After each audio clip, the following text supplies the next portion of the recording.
문희정의 핫 키워드. 가장 뜨겁고 궁금한 국제 이슈를 분석하는 시간입니다. 문희정 국제정치평론가 전화 연결돼 있습니다. 평론가님 안녕하세요. 네, 안녕하세요. 네, 우선 크로아티아에서 한국인 관광객 사망사고가 발생했는데요. 이 소식부터 먼저 전해주시죠. 네, 지난 5월 말 안타까운 유람선 침몰 사고가 발생했던 헝가리 다들 기억하실 겁니다. 그 헝가리와 바로 국경을 맞대고 있는 크로아티아에서 한국인 관광객 2명이 사망했다는 소식이 전해졌는데요. 네. 외교부에 따르면 현지 시각으로 지난 10일 오후 3시 40분쯤 크로아티아의 수도인 자그레브에서 남쪽으로 230km가량 떨어진 크르카 국립공원 내 크르카강 목재다리 50m 지점에서 부녀 관계인 한국인 50대 남성 1명과 20대 여성 1명의 시신을 프랑스 관광객이 발견해 신고했습니다.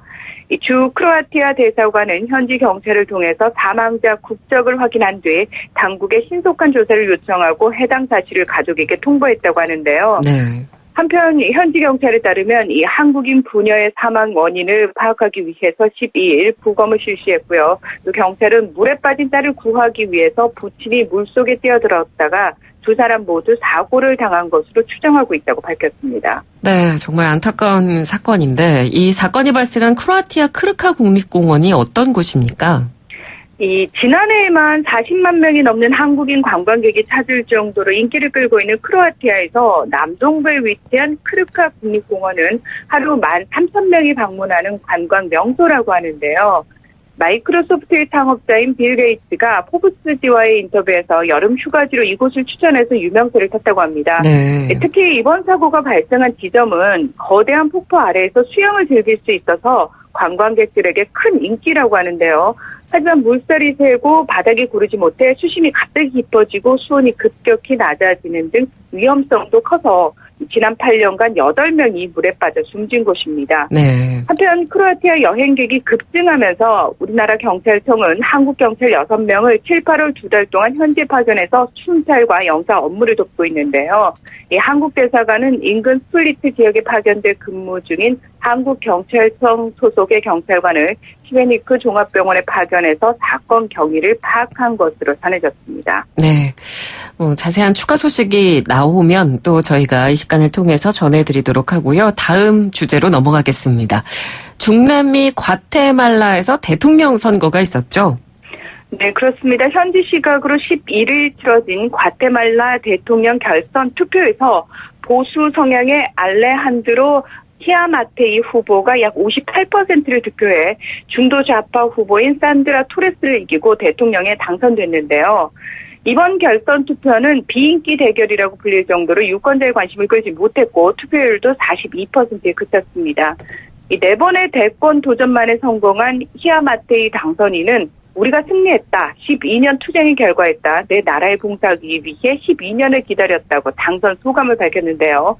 지미 모랄레스 현 대통령에 이어 내년 1월 14일부터 4년간 과테말라를 이끌게 된 히아마테이 당선인은 취임 첫날부터 부패에 맞서 싸울 것이라면서 부패 청산에 대한 의지를 드러냈습니다. 네. 이번에 당선된 이 히아마테이 후보라는 사람은 어떤 공약들을 내세웠습니까? 이 의사 출신의 정치인으로 이번이 4번째 대선 도전인 히아마테이 당선인은 유세 기간 때부터 사형제 부활을 내세우는 등 범죄자들에 대한 강력한 처벌을 강조했는데요. 네. 또 동성 결혼과 낙태 등의 엄격한 반대 입장을 펴면서 보수 유권자들을 공략했습니다. 사유재산에 대한 보호와 함께 과테말라에 더 많은 외국 자본을 유치해서 빈부 격차를 줄이고 이 과테말라의 번영을 이끌겠다고 약속했는데요. 네, 하지만 무엇보다 히아마테이 당선인이 헤쳐나가야 할 가장 큰 현안은 이민 문제로 올해만 이 범죄와 빈곤 문제로 인구 1,600만 명 중 1% 이상이 과테말라를 떠났기 때문입니다. 네, 제가 앞서도 설명을 해드렸는데 이번 대통령 선거가 투표율이 굉장히 낮았다고 들었습니다. 특별한 이유가 있을까요? 이 대통령 선거 직전 여론조사에서 우위를 달리던 두 후보가 법원에 의해 후보 자격을 박탈당하면서 유권자들의 반발이 있었던 상황이었는데요. 네. 그러니까 실제로 1차 투표 때 개표된 표 12%가량이 백지 또는 무효로 분류가 돼서 후보의 불만을 품은 유권자들의 심리가 나타나기도 했습니다. 이 반부패 전사를 자처한 텔마 알다나 전 법무장관은 석연찮은 법원 판결 이후 후보에서 제외가 됐고요. 그리고 옛 독재자 에프레임 리오스 몬테의 딸인 보수 후보인 수리 리오스는 쿠데타 지도자의 가족은 공직에 나올 수 없다는 헌법에 따라 낙마하면서 후순위였던 토레스 후보와 히아마테이 후보가 선두로 올라서게 됐는데요. 이 토레스 후보가 그동안 여론조사에서 20% 내외의 지지율을 보이면서 선두를 달려왔지만 부정적인 여론도 상당히 높은 편이었습니다. 네.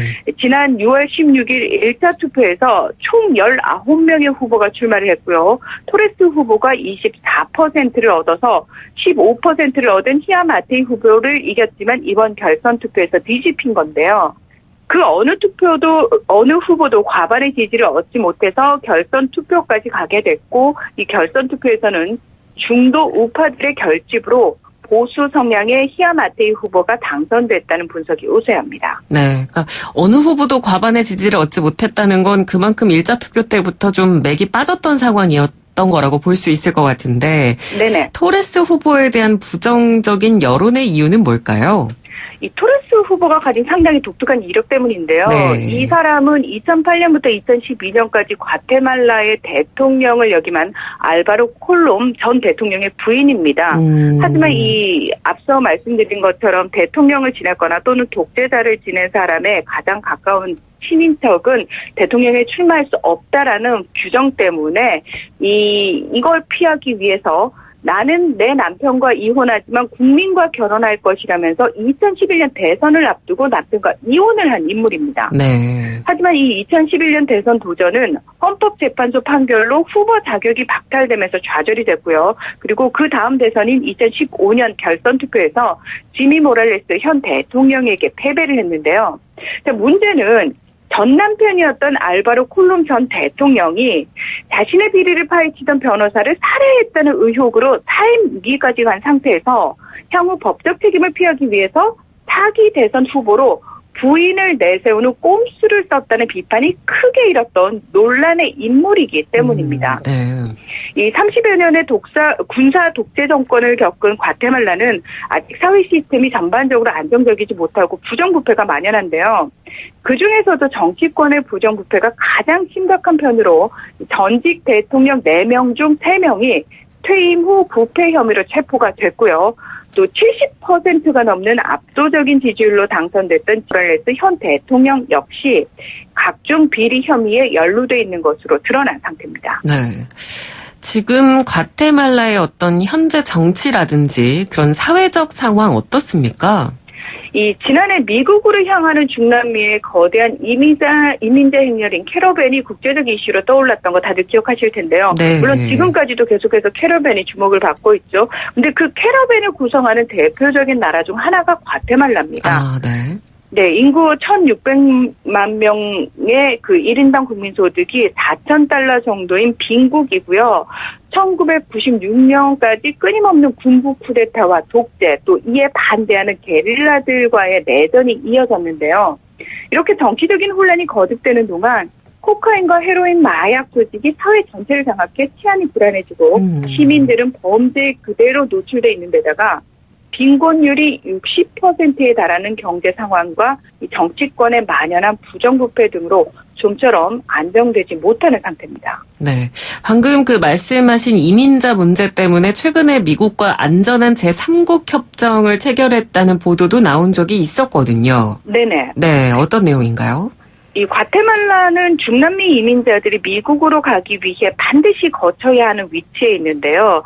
멕시코와 국경을 맞대고 있는 상황이어서 미국이 멕시코를 압박하는 데 이어서 과테말라에서 이 중미 이민자들이 곧장 미국으로 입국하는 것을 막으라고 강요하고 있는 겁니다. 앞서 멕시코 정부는 지난 6월 7일 도널드 트럼프 미국 대통령의 관세 부과 위협에 멕시코 남쪽 국경지대 경비를 강화하고 미국에 망명 신청을 한 이민자들을 임시 수용하기로 미국 측과 합의를 했고요. 그리고 지난달 26일 이 미국과 과테말라 양국 장관이 미국 워싱턴에서 체결한 안전한 제3국 협정이 발효되면 미국으로 향하는 엘살바도르와 온두라스 출신 이민자들은 미국이 아니라 가장 먼저 경유하게 되는 과테말라에 망명을 신청해야 합니다. 네. 원래 이 협정은 6월에 체결될 예정이었지만 지난달 11일에 이 중미 난민들을 수용하는 것에 반대하는 국제투명성기구 과테말라 지부의 전 대표인 만프레도 마루킨이 헌법재판소에 정부를 상대로 소송을 제기했고요. 이를 받아들여서 헌법재판소가 제동을 걸었는데요. 이에 대해서 미국 트럼프 정부가 여행 또는 송금 금지, 관세 부과 등 사용 가능한 모든 제재 방안을 검토하겠다고 위협을 했고 그래서 결국엔 과테말라가 협정에 서명을 한 겁니다. 네, 그렇군요. 그런데 이 과테말라가 난민이나 이민자들을 수용할 수 있는 여력은 있습니까? 이 야당과 대다수 과테말라 국민들은 과테말라가 이들 난민을 수용할 준비가 되지 않았다면서 반대 입장을 분명히 밝혔는데요. 이 현지 일간지인 프렌사리 브레가 최근 실시한 여론조사에서 응답자 10명 중 8명은 이 협정에 반대한다고 답을 했습니다. 네. 그리고 이번에 당선된 히나마테 역시 과테말라는 이민자들을 수용할 준비가 안 됐다면서 협정 체결에 대해 나쁜 뉴스라고 비판을 했습니다. 네. 이 호르단 로다스 인권감찰관은 이번 협정이 미국의 관세 위협 아래에서 체결된 것이라면서 빈 협약에 따르면 위협을 받은 채 체결된 협약은 효력이 없다고 주장을 했는데요. 그러면서 자국민에게조차 의료와 교육 서비스, 제대로 된 주거 공간을 제공하지 못하는 과테말라가 이민자들에게 이를 제공할 능력이 없다고 직격탄을 날리기도 했습니다. 네. 하지만 이 관세와 송금 수수료 부과와 같은 미국의 경제 제재가 과테말라 경제에 미칠 타격을 고려한다면 히아마테이 당선인도 이 협정을 거부하기가 쉽지 않은 상황인데요. 이 국제통화기금 IMF에 따르면 지난 2017년 기준 미국 등에 있는 이민자들의 송금액이 과테말라 전체 국내 총생산의 11%를 차지했고요. 또 최근 1년간 미국과의 교역 규모는 47억 달러, 우리나라 돈으로 5조 7,290억 원에 달하는 것으로 알려져 있습니다. 네. 참고로 말씀드리면 과테말라를 떠나는 국민들의 숫자가 늘어난 것은 커피 원두값 폭락 때문인데요.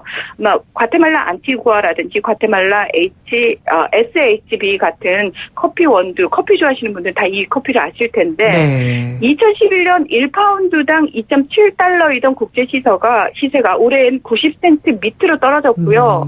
여기에다가 트럼프 정부가 그동안 미국 국제개발처가 이 남미 커피농들을 지원해온 프로그램에도 제동을 걸었기 때문에 커피를 재배하던 농민들이 지금 빈곤층으로 전락을 한 상태고요. 이들은 과테말라를 등질 수밖에 없는 상황으로까지 몰린 겁니다. 네, 그렇군요. 알겠습니다. 오늘은 과테말라 대선 그리고 과테말라 현 상황까지 한번 짚어봤습니다. 오늘 말씀 잘 들었습니다. 고맙습니다. 네, 고맙습니다. 지금까지 문희정 국제정치평론가였습니다.